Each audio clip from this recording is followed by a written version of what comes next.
ഗർഭിണിയായ ഒരു സ്ത്രീ അതിൻ്റെ തുടക്കത്തിലെ യൂറിൻ തെറാപ്പി ചെയ്യുകയാണെങ്കിൽ തുടർന്ന് പ്രസവ സമയത്തും യൂറിൻ തെറാപ്പി കൊണ്ട് ആ സ്ത്രീക്ക് എന്തെല്ലാം പ്രയോജനങ്ങളുണ്ടാകാം ഒന്ന് പറഞ്ഞു തരാമോ? സ്ത്രീ പുരുഷ ലൈംഗിക ബന്ധത്തിലൂടെ അണ്ഡബീജ സങ്കലനം ഫെർട്ടിലൈസേഷൻ സംഭവിക്കുകയും ഈ അണ്ഡം ഗർഭാശയത്തിലേക്ക് എത്തുകയും ചെയ്യുന്നു. ഈ സമയത്ത് ഹ്യൂമൻ കോറിയോണിക് ഗൊണാഡോട്രോപ്പിൻ എന്ന ഹോർമോൺ സ്രവിക്കാൻ തുടങ്ങുന്നു. അതോടെയാണ് ഗർഭധാരണം ഉറപ്പാകുന്നത്. ഗർഭധാരണത്തോടെ ആദ്യമുണ്ടാകുന്ന ഏകകോശാവസ്ഥയ്ക്കാണ് സൈഗോട്ട് എന്ന് പറയുന്നത്.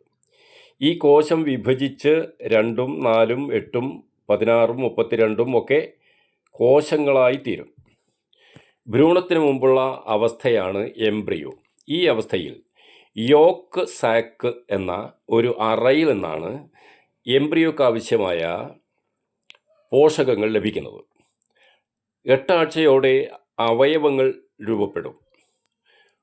9 ആഴ്ചയോടെ അവയവങ്ങൾ പാകപ്പെടുന്നു. യോക്ക് സാക്കിൽ നിന്നുള്ള പോഷകങ്ങൾ മതിയാകാതെ വരുമ്പോൾ പൊക്കിൾക്കൊടിയും മറുപിള്ളയും പ്ലസൻ്റയും പ്രത്യക്ഷപ്പെടുന്നു. യോക്ക് സാക്ക് അതോടെ അപ്രത്യക്ഷമാവുകയും ചെയ്യുന്നു. പിന്നീട് ഗർഭസ്ഥ ശിശുവിന് ആവശ്യമായ പോഷകങ്ങൾ ലഭിക്കുന്നത് അമ്മയുടെ രക്തത്തിൽ നിന്നാണ്. അമ്മയുടെ രക്തം പ്ലസൻ്റയിലൂടെ മറുപിള്ളയിലൂടെ അരിച്ച് അതിലെ പോഷകങ്ങൾ നിറഞ്ഞ പ്ലാസ്മ ദ്രവമാണ് പൊക്കിൾക്കൊടി വഴി കുഞ്ഞിൻ്റെ ശരീരത്തിൽ എത്തുന്നത്. ചുവന്ന രക്തകോശങ്ങൾ പോലെ വലിപ്പം കൂടിയ ഘടകങ്ങൾ പ്ലസൻ്റയിലൂടെ ഉള്ളിൽ കടക്കുന്നില്ല.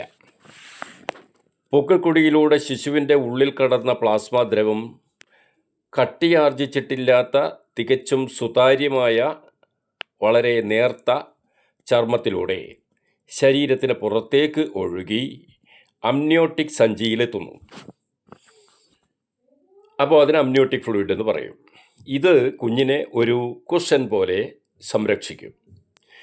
ശിശുവിൻ്റെ ശരീരത്തിനകത്ത് തന്നെ രക്തചംക്രമണം ആരംഭിക്കുകയും കിഡ്നികളും മൂത്രസഞ്ചിയും ഒക്കെ രൂപം കൊള്ളുകയും ചെയ്യുന്നു. കുഞ്ഞിൻ്റെ വളർച്ച ത്വരിതഗതിയിൽ നടക്കുന്നു. അപ്പോൾ അമ്നിയോട്ടിക് ഫ്ലൂയിഡിൻ്റെ അളവ് മതിയാകാതെ വരുന്നു. അതോടെ കുഞ്ഞിൻ്റെ തന്നെ രക്തത്തിലെ കൂടുതലുള്ള പോഷകങ്ങൾ വൃക്കകളിൽ അരിച്ചു മാറ്റി വെക്കപ്പെടുന്നു.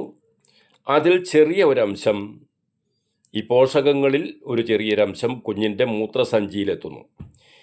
ഈ മൂത്രം കുഞ്ഞ് അമ്നിയോട്ടിക് സഞ്ചിയിൽ ഒഴിക്കുമ്പോൾ അതും ഈ അമ്നിയോട്ടിക് ഫ്ലൂയിഡിൻ്റെ ഭാഗമായി തീരുന്നു. കുഞ്ഞ് സ്വന്തം മൂത്രത്തിൽ മുങ്ങിക്കിടക്കുന്നു. 7 മാസം ഇങ്ങനെ സ്വന്തം മൂത്രത്തിൽ കിടക്കുന്ന കുഞ്ഞ് കുടിക്കുന്നതും നാസാരന്ധ്രങ്ങളിലൂടെ ശ്വാസകോശങ്ങളിൽ എത്തിക്കുന്നതും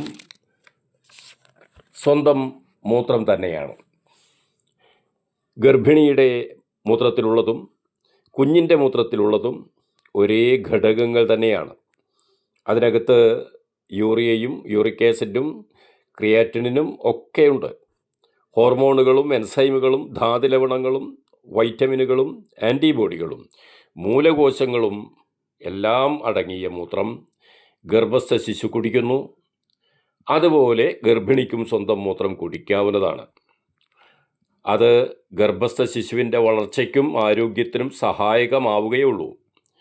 സുഖപ്രസവമുണ്ടാകാനും ഇത് സഹായകമാകും എന്നാണ് അനുഭവം. ഏതായാലും ഇതുകൊണ്ട് ഗർഭിണിക്ക് ഗുണമല്ലാതെ ദോഷമൊന്നും തന്നെ ഉണ്ടാകുന്നില്ല എന്നതാണ് അനുഭവം. വന്ധ്യത ബാധിച്ച സ്ത്രീ മൂത്രപാനത്തിലൂടെ ഗർഭം ധരിക്കുകയും പ്രസവം വരെ സ്വന്തം മൂത്രം കുടിക്കുകയും സുഖപ്രസവം ഉണ്ടാവുകയും ചെയ്ത അനുഭവങ്ങൾ റിപ്പോർട്ട് ചെയ്യപ്പെട്ടിട്ടുണ്ട്.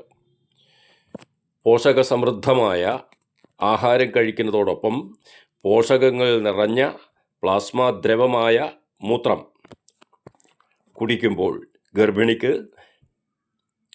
പ്ലാസ്മ തെറാപ്പിയാണ് ലഭിക്കുന്നത്. അത് ഗുണകരവുമാണ്. നന്ദി.